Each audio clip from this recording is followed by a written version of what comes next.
अस्सलामुअलैकुम। बोल न्यूज़ के साथ मैं हूं मोहम्मद हसनैन खान और मैं हूं फाइका मौसम। हेडलाइंस आप जान चुके। बुलेटिन में सबसे पहले आपको बताएं कि टांग के हल्का NA43 के 6 पोलिंग स्टेशंस पर पोलिंग का अमल शुरू हो गया है। पोलिंग स्टेशंस के अंदर और बाहर सिक्योरिटी फोर्सेस की भारी नफरी तैनात है। पोलिंग का अमल शाम 5 बजे तक बगैर किसी वक्फे के जारी रहेगा। सिक्योरिटी वजूहात के बिना पर 6 पोलिंग स्टेशंस पर पोलिंग नहीं हुई थी। JUI के उम्मीदवार की दरख्वास्त पर पोलिंग हो रही है। इन पोलिंग स्टेशंस पर रजिस्टर्ड वोटर्स की तादाद 5438 है। अब तक के गैर हतमी नताइज के मुताबिक PTI के हिमायत याफ्ता उम्मीदवार 826 वोटों की बढ़तरी के साथ यहाँ पर आ गए हैं। आपको बताएं कि टांग के हल्का NA43 के 6 पोलिंग स्टेशंस पर पोलिंग का अमल शुरू हो चुका है। पोलिंग स्टेशंस के अंदर और बाहर सिक्योरिटी फोर्सेस की भारी नफरी तैनात है, जबकि पोलिंग का अमल शाम 5 बजे तक बगैर किसी वक्फे के जारी रहेगा। सिक्योरिटी वजूहात के बिना पर 6 पोलिंग स्टेशंस पर पोलिंग नहीं हुई थी। JUI के उम्मीदवार की दरख्वास्त पर पोलिंग हो रही है। इन पोलिंग स्टेशंस पर रजिस्टर्ड वोटर्स की तादाद 5438 है। अब तक के गैर हतमी नताइज के मुताबिक PTI के हिमायत याफ्ता उम्मीदवार दवार खान कुंडी को 826 वोटों की बढ़तरी हासिल है। हल्का NA43 टांग कमदेरा में पोलिंग का अमल जारी है, जो कि शाम 5 बजे तक बगैर किसी वक्फे के जारी रहेगा। मजीद जानते हैं नुमाइंदा बोल न्यूज़ रिजवान बलोच से, जो एक पोलिंग स्टेशन के बाहर ही मौजूद हैं। जी रिजवान। जी बिल्कुल, इस वक्त मैं मौजूद हूँ हल्का NA43 टांग कम DI खान के पोलिंग नंबर 138 कोर्ट आज़म के बाहर, जहाँ पे री पोलिंग के अमल का आगाज़ हो चुका है जो सुबह 8 बजे से शाम 5 बजे तक बग़ैर किसी वक्फे के सख्त सिक्योरिटी में जारी रहेगा।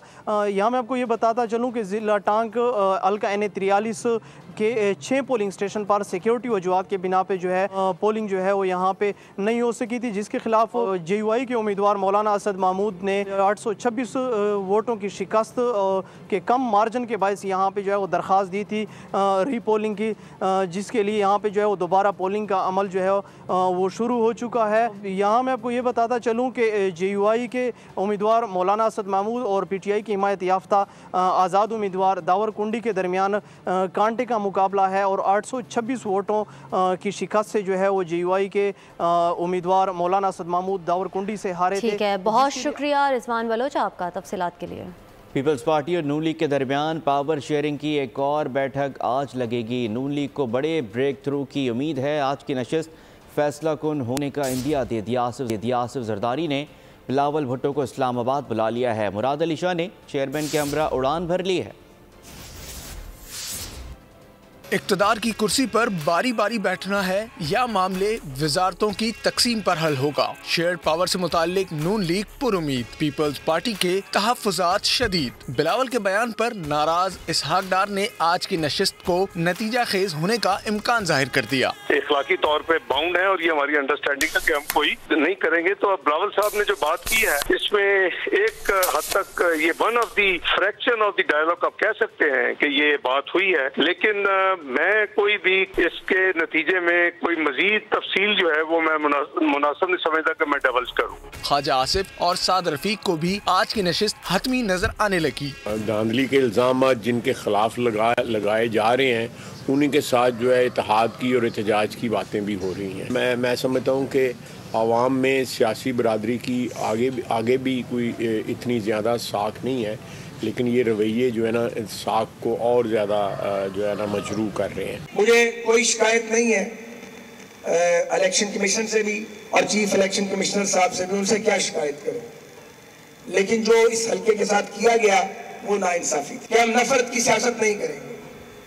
मैं आपसे तवक्को करता हूं कि आप PTI के कारकुनान के साथ शफकत से और प्यार से पेश आएंगे। दूसरी जानिब शरीक चेयरमैन आसिफ जरदारी ने जमा साल चेयरमैन बिलावल को इस्लामाबाद बुला लिया। बिलावल के साथ मुराद अली शाह भी खुसूसी तैयारे से उड़ान भर गए। फैसल करीम कुंडी और कमरुज़्ज़मान कायरा ने लीगी फार्मूले की तरदीद कर दी। वो आइंदा के लिए स्मूथ सेलिंग कैसे होगी, हम तो काबीना में नहीं होंगे, लेकिन उनके लिए और आइंदा कोई डेडलॉक क्रिएट ना हो, आखिर हम पॉलिटिकल फोर्सेज है, तो ये एक smooth running of the government के लिए, ताकि ये जो गैर यकीनी की कैफियत है ये वंस फॉर ऑल खत्म होने की तरफ चले। जराये के मुताबिक पीपल्स पार्टी कल वजीर आला सिंध और बलूचिस्तान हुकूमत तश्कील का ऐलान कर सकती है। 2 साल की वजारत उस्मा कबूल नहीं, काबीना में भी जगह नहीं चाहिए। बिलावल भुट्टो जरदारी ने पावर शेयरिंग फार्मूला मुस्तरद कर दिया।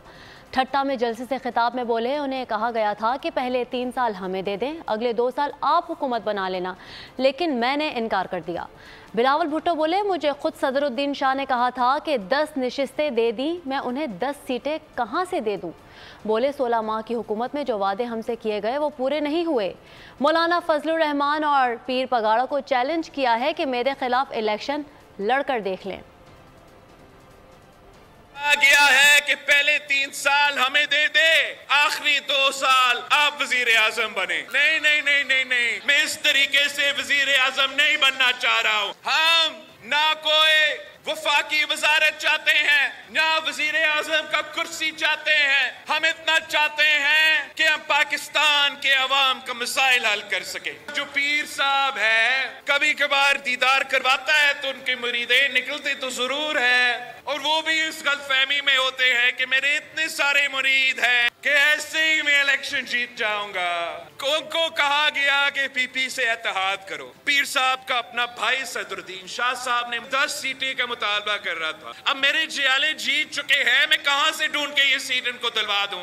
जो हमसे वादे किए गए थे तरक्याती मंसूबे के बारे में वो पूरा ना हो सके, चाहे वो पीर साहब हो या मौलाना साहब हो, कि एक सीट तो मैं छोड़ रहा हूं ना, तो आए फिर वो छोड़ा हुआ सीट पे मुकाबला करते हैं, देखते हैं कि आपका औकात क्या है। पीपल्स पार्टी और नून लीग की कमेटियों के दरमियान ये तय हुआ था कि कोई रुकन ज़ेर गौर नुकात पर बयानबाजी नहीं करेगा।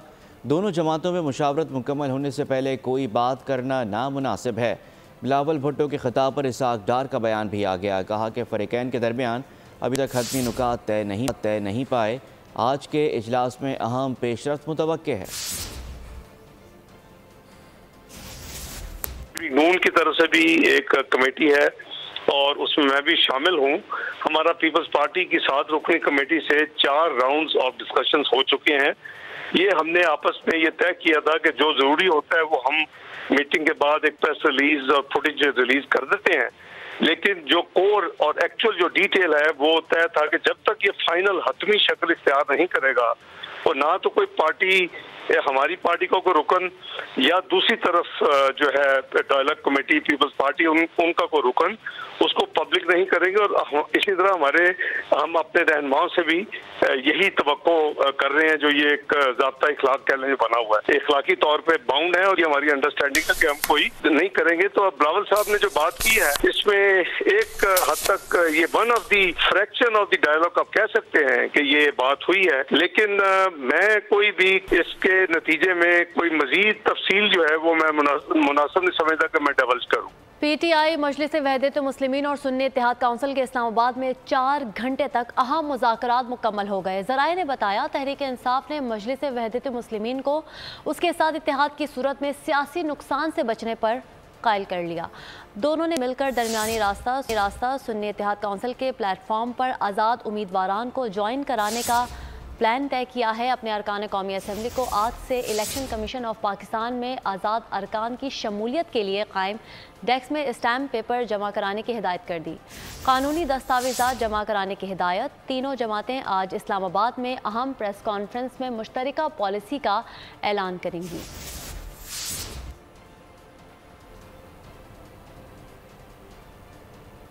तहरीक इंसाफ मरकज़ और पंजाब में हुकूमत बनाने के लिए कोशिश है। मजलिस वहदतुल मुस्लिमीन और सुन्नी इत्तेहाद कौंसिल के रहनुमाओं के साथ अहम बैठक लगा ली। सियासी इत्तेहाद पर इत्तेफाक, कानूनी दस्तावेज़ात की तैयारी शुरू कर दी गई। पाकिस्तान तहरीक इंसाफ ने PTIP से इत्तेहाद के लिए माज़रत कर ली है। पाकिस्तान तहरीक इंसाफ ने मरकज और पंजाब में सुन्नी इत्तेहाद कौंसिल के साथ इत्तेहाद का फैसला कर लिया। पंजाब के PTI की हिमायती याफ्ता अरकान सूबाई असम्बली के बाद मरकज में कौमी असम्बली के आज़ाद अरकान से भी मुआहदे के लिए कानूनी दस्तावेज़ात मांग ली। ज़राए के मुताबिक सुन्नी इत्तेहाद कौंसिल के सरबराह हाफिज हामिद रजा PTI की क़यादत और मजलिस वहदतुल मुस्लिमीन की क़यादत के दरमियान इस्लामाबाद में इश्तराक अमल का तरीक़ाकार तय किया गया। पाकिस्तान तहरीक इंसाफ की सियासी क़यादत को PTIP के साथ सख्त तहफ़्फ़ुज़ात सामने आ गए। PTI ने PTIP को मखसूस शख्सियात जमात से निकालने तक मुज़ाकरात आगे बढ़ाने से माजरत कर ली। कानूनी टीम के इत्तफाक के बाद सियासी क़यादत PTIP के साथ मामलात आगे बढ़ाने के हक में नहीं। PTI ने JUI नजरियाती और तहरीक इनकलाब पॉलिटिकल मूवमेंट के साथ भी KPK की सतह पर मामलात आगे बढ़ाना शुरू कर दिए हैं। रहनुमा MQM पाकिस्तान मुस्तफ़ा कमाल कहते हैं आईनी तरमीम के लिए किसी भी पार्टी के साथ बैठ सकते हैं। MQM PP एक होते तो बिलावल वज़ीर आज़म होते। पीपल्स पार्टी की गवर्नेंस पर हमारा मौक़िफ़ वाज़ेह है। नून लीग के साथ हुकूमत साजी की जानिब जा रहे हैं। बोल के प्रोग्राम तब्दीली में मुखालफीन को भी आड़े हाथों लिया। बोले पुराने चेहरों से लोग नाला हो चुके हैं। PTI को कारकर्दगी का वोट नहीं मिला। मुल्क दलदल में है, महाजराई नहीं होनी चाहिए। आज आईनी तरमीम की बात हो रही, मुझे पता है 2/3 मेजॉरिटी चाहिए, तो हमने तो ये बोल रखी है बात। PTI, PMLN, People's Party, ANP, JUI, हर किसी के पास ये आईनी तरमीम लेकर जाकर हमने अपनी हुज्जत तमाम करनी, उनको कन्विंस करना है। आज बिलावल भुट्टो जरदारी साहब पाकिस्तान के वज़ारत उज़्मा के लिए नंबर 1 कैंडिडेट होते अगर MQM का वोट उनके साथ जो है वो जुड़ा हुआ था। पीपल्स पार्टी के गवर्नेंस के ऊपर मैंने मेरी पार्टी ने एक जुमला, एक लफ्ज जो बोला, मैं उसको ओन करता हूँ। PMLN जो है वो अगर ये वाली कोशिश कर रही है और कर रही है, और मुझे पता है कभी जो है वो इस्लामाबाद में उन्होंने बैठक भी की है, तो हम उसमें जो है वो उनका साथ देंगे। ये जो लोगों को ये पुराने चेहरे नजर आए हैं ना, लोगों ने उसके बाद साहब को जिद में उसके साथ खड़े हुए। ये कारकर्दगी उनकी मोहब्बत का वोट होता तो 21 में से 20 सीटें हारते नहीं। मैं कहता हूँ किसी को भी नहीं अड़ना चाहिए किसी भी बात में, क्योंकि मुल्क अभी इस वक्त एक दलदल में। धांधली का शोर मचाने वाले आमरीत का निज़ाम चाहते हैं। 1977 में भी धांधली पर एहतजाज हुआ, फिर 10 साल के लिए मार्शल लॉ लग गया। बिलावल भुट्टो जरदारी के खिताब के दौरान सियासी जमातों पर इल्ज़ाम, कहा कि 2 ऐसे हल्के हैं जहां फॉर्म 45 के मुताबिक पीपल्स पार्टी जीती, लेकिन ऐलान नून लीग और MQM की जीत का हुआ।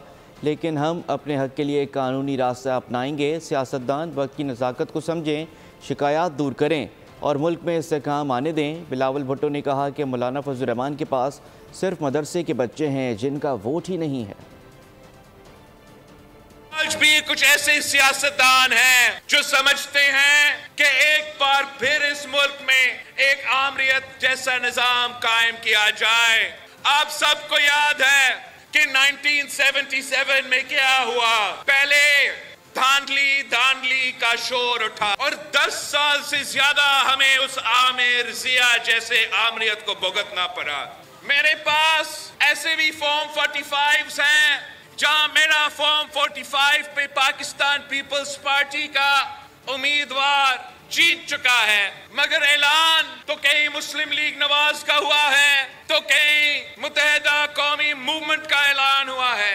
मैं तमाम सियासी जमातों को अपील करता हूं कि आए हम इस सिस्टम में, इस जमहूरी निजाम में रह के इसकी बेहतरी का बंदोबस्त कर सकते हैं। मौलाना साहब हो, सबसे ज्यादा इनके जलसे में मदरसा के जो बच्चे हैं वो पहुंचते हैं। इलेक्शन डे जब आता है उनको फिर अंदाजा होता है कि इन बच्चों के पास तो वोट ही नहीं है। दीगर खबरों में आपको बताएं, लापता बलोच तलबा की बाजियाबी का केस निगरान वज़ीर आज़म को आज इस्लामाबाद हाई कोर्ट ने तलब कर लिया। महकमा दाखिला, दिफा और इंसानी हुकूक के वज़रा की भी सुबह 10 बजे पेशी होगी। जस्टिस मोहसिन अख्तर कियानी ने तहरीरी हुक्म जारी कर दिया। कहा, अटॉर्नी जनरल की गुज़िश्ता समात पर यकीन दहानी के बावजूद बलोच तलबा को बाजियाब नहीं कराया गया। ऐसा लग रहा है वफाकी हुकूमत कानून साजी की बालादस्ती में दिलचस्पी नहीं रखती। और अब खबरें शामिल करेंगे खेल के मैदान से। PSL सीज़न 9 में आज एक ही मैच खेला जाएगा। कसाफी स्टेडियम लाहौर में कलंदर्स और कोयटा ग्लैडिएटर्स शाम 7:30 पर मैदान में उतरेंगे। जारी विंड में दोनों टीमों का ये दूसरा मैच है। दिफाई चैंपियन टीम लाहौर कलंदर्स को इस्लामाबाद यूनाइटेड से शिकस्त हुई थी। कोयटा ग्लैडिएटर्स ने पेशावर ज़ल्मी को 16 रन से हरा दिया था। PSL सीजन 9 में मजीद 2 मैचेस के फैसले हो गए। पहले मुकाबले में कोयटा ग्लैडिएटर्स ने पेशावर ज़ल्मी को शिकस्त दी। दूसरे टाकरे में कराची किंग्स के खिलाफ मुल्तान सुल्तान्स ने कामयाबी अपने नाम की। कोयटा ग्लैडिएटर्स के खिलाफ 68 रन बाबर आजम ने इनिंग्स के दौरान PSL में 3000 रन मुकम्मल कर लिए। साबिक पाकिस्तानी कप्तान ने शानदार छक्का लगाकर संगे मील को अबूर किया। पेशावर ज़ल्मी के खिलाफ कोयटा ग्लैडिएटर्स के ओपनर्स का सेंचुरी स्टैंड 157 रन की शराकत कायम की। सऊद शकीर और जैसन रॉय ने हरीफ बॉलर्स की जमकर क्लास ली। मजमूई तौर पर 15 चौके और 6 छक्के लगाए। ज़ख़ीरा अंदोज़ी के ख़िलाफ़ हुकूमती क्रैकडाउन जारी है। 1 सितंबर से जारी ऑपरेशंस में ज़ख़ीरा अंदोज़ों के ख़िलाफ़ 400 कामयाब कार्रवाइयाँ की गईं। कार्रवाइयों में 19,051 मैट्रिक टन से ज़ायद खाद, 2,408 मैट्रिक टन आटा बरामद किया गया। 7,635 मैट्रिक टन चीनी भी पकड़ी गई। निगरान हुकूमत, अस्करी क़यादत और मुतालिका इदारे मुल्क में ज़ख़ीरा अंदोज़ी के ख़ात्मे के लिए पुरअज़्म हैं।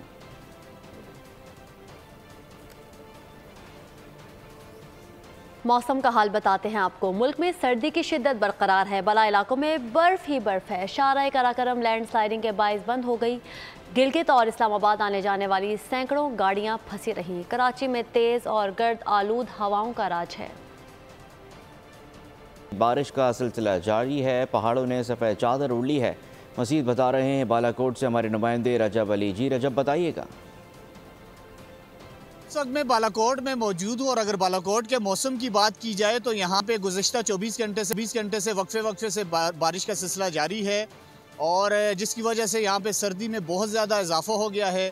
अगर हम बलाई इलाकों की बात करें तो यहाँ पे बलाई इलाकों में शोगरा वैली में तकरीबन 1 फुट से ज़्यादा बर्फ़ पड़ चुकी है और इस वक्त भी बर्फ़बारी का सिलसिला जारी है। अगर हम नारांग की बात करें तो नारांग में तकरीबन 3 फुट से ज़्यादा बर्फ़ पड़ चुकी है। यहाँ पे कागान डेवलपमेंट अथॉरिटी और KPK पुलिस की तरफ से बड़े ज़बरदस्त किस्म के इंतज़ामात किए गए हैं और नारांग को स्याहों के लिए बंद कर दिया गया है और सिरीपाया टॉप भी स्याहों के लिए बंद है। महकमे मौसमियात के मुताबिक तफसीलात से आगाह करने के लिए। और जुर्म से जुड़ी खबर ये है कि कोट DG के करीब मुबैना पुलिस मुकाबला हुआ। 2 मुल्जिमान हलाक हो गए। पुलिस के मुताबिक कमसिन बच्चे के कातिल की गिरफ्तारी के लिए छापा मारा तो मुल्जिमान ने फायरिंग कर दी। जवाबी फायरिंग से मुल्जिमान मुर्तज़ा करीम वसान और परवेज़ अहमद हलाक हो गए। मुल्जिमान ने 1 हफ्ते कबल बच्चे को अगवा के बाद कत्ल किया था। कातिलों ने बच्चे की लाश टुकड़े टुकड़े करके खेत में फेंक दी थी। कत्ल में मुलव्विस 2 मुल्जिमान को पहले ही गिरफ्तार किया जा चुका है। लाहौर में फायरिंग का वाक़या। मशहूर शख्सियत टीपू ट्रकावाला के बेटे अमीर बालाज को कत्ल कर दिया गया। 3 अफराद शदीद ज़ख्मी हो गए। सिक्योरिटी गार्ड की जवाबी फायरिंग से हमलावर भी मारा गया। पुलिस के मुताबिक अमीर बालाज शादी की तकरीब में शरीक था। इस दौरान मुसल्लह शख्स ने फायरिंग करके कत्ल कर दिया।